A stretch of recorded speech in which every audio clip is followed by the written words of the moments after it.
इस वीडियो में हम बात करेंगे धारा 406 के बारे में। आईपीसी का सेक्शन, इंडियन पिनल कोड का सेक्शन 406 406।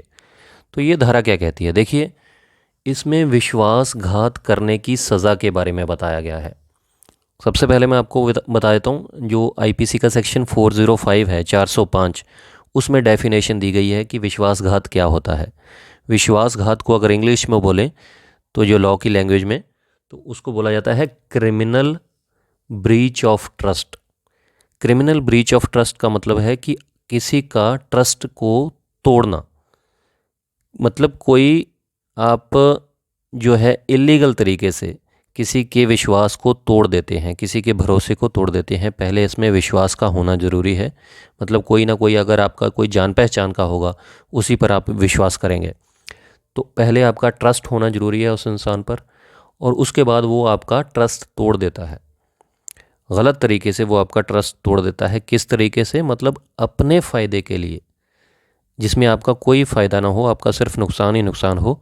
अपने फ़ायदे के लिए, इस इंटेंशन के साथ कि वो अपना फ़ायदा करना चाहता है और आपका नुकसान करना चाहता है। अपने फ़ायदे के लिए वो आपका विश्वास तोड़ देता है। आपकी कोई प्रॉपर्टी है, आपने उसको कोई प्रॉपर्टी दी रखने के लिए, कोई सामान दिया रखने के लिए, एक ट्रस्ट करके, एक विश्वास करके, और उसने उसको लौटाया नहीं बल्कि उसको बेच दिया अपने फ़ायदे के लिए, या किसी भी तरीके से अपने फ़ायदे के लिए यूज़ कर लिया और आपको नहीं दिया वो सामान, आपकी प्रॉपर्टी को ख़राब कर दिया, उसकी वैल्यू कम कर दी।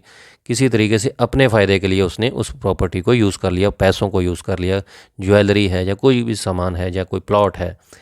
किसी भी तरीके से आपने ट्रस्ट करके सामने वाले व्यक्ति को कुछ सामान दिया, कुछ प्रॉपर्टी दी, और उसने अपने फ़ायदे के लिए उसको यूज़ कर लिया। उसको क्या बोला जाएगा? क्रिमिनल ब्रीच ऑफ ट्रस्ट, विश्वासघात। इस धारा का जो मतलब इसकी डेफिनेशन जो है वो धारा 405 में दी गई है। 406 क्या कहती है? ये क्यों लगाई जाती है? ये तब लगाई जाती है जब कोई विश्वासघात करता है, उसकी सज़ा देने के लिए। इसमें इसकी सज़ा के बारे में बताया गया है 406 के अंदर।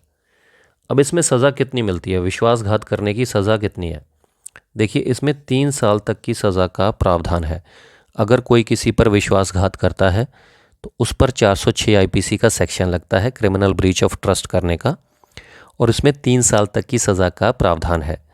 या फिर इसमें जुर्माना है, सिर्फ जुर्माना भी हो सकता है, कोर्ट पे डिपेंड करेगा वो, या फिर ये दोनों भी हो सकते हैं, 3 साल की सज़ा भी और साथ में जुर्माना भी।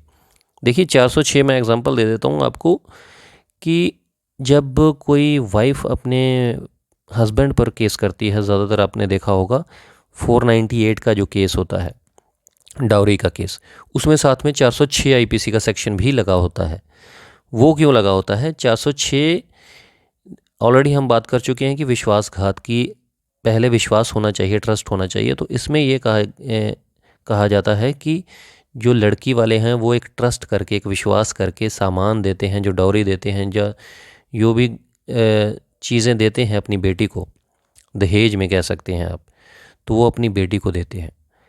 और अगर जो उसके ससुराल वाले हैं, जो उसका पति है, उसको घर से निकाल देता है, तो जो सामान है अगर वो नहीं देता है, तो उसी के लिए, उसी सामान के लिए उस पर 406 आईपीसी का सेक्शन भी लगता है कि ये मारपीट तो कर ही रहे हैं, दहेज तो मांग ही रहे हैं, और साथ में जो सामान ऑलरेडी दे रखा है वो भी वापस नहीं कर रहे हैं। तो 406 498 ए आईपीसी का सेक्शन तभी लगता है। 406 मतलब उन्होंने विश्वासघात किया उनके साथ। तो इसमें 3 साल तक की सज़ा है, या जुर्माना है, या दोनों हो सकते हैं। और इसमें जो ख़ास बात ये है कि ये कंपाउंडेबल है। कंपाउंडेबल का मतलब ये होता है कि इसमें समझौता हो सकता है, अगर दोनों पार्टियां चाहे राज़ीनामा करके केस को ख़त्म कर सकती हैं। ये नॉन बेलेबल ऑफेंस है।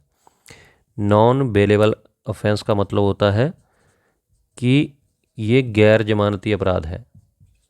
मतलब इसकी ज़मानत आसानी से नहीं होगी, एक बार आपको जेल जाना ही पड़ेगा, उसके बाद ही आप कोर्ट में बेल एप्लीकेशन लगाकर अपनी ज़मानत करवा सकते हैं। अगर बेलेबल होता है तो फिर तो पुलिस स्टेशन में ही ज़मानत हो जाती है, लेकिन फिर वो ज़मानती अपराध होता है, ये गैर जमानती अपराध है। और कंपाउंडेबल है, मतलब समझौता हो सकता है। और ये कॉग्निजेबल है। कॉग्निजेबल का मतलब होता है कि पुलिस बिना वारंट के ही गिरफ्तार कर सकती है जिसके ऊपर ये एफआईआर हो रखी हो। तो उम्मीद करता हूँ 406 आईपीसी का सेक्शन आपको अच्छे से क्लियर हो गया होगा। फिर भी कोई कन्फ्यूजन रह गई हो, कुछ पूछना चाहते हैं, या किसी भी धारा के बारे में या किसी जुडिशियल पॉइंट के बारे में पूछना चाहते हैं, कमेंट कर सकते हैं। वीडियो थोड़ी सी भी अच्छी लगी तो लाइक ज़रूर कीजिएगा, शेयर कीजिएगा और कमेंट करके ज़रूर बताइएगा वीडियो कैसी लगी। नेक्स्ट वीडियो में ऐसे ही बात करेंगे किसी और जुडिशियल पॉइंट के ऊपर, किसी और धारा के ऊपर, बिल्कुल सिंपल तरीके से, ताकि आसानी से समझ में आ सके। शुक्रिया, धन्यवाद।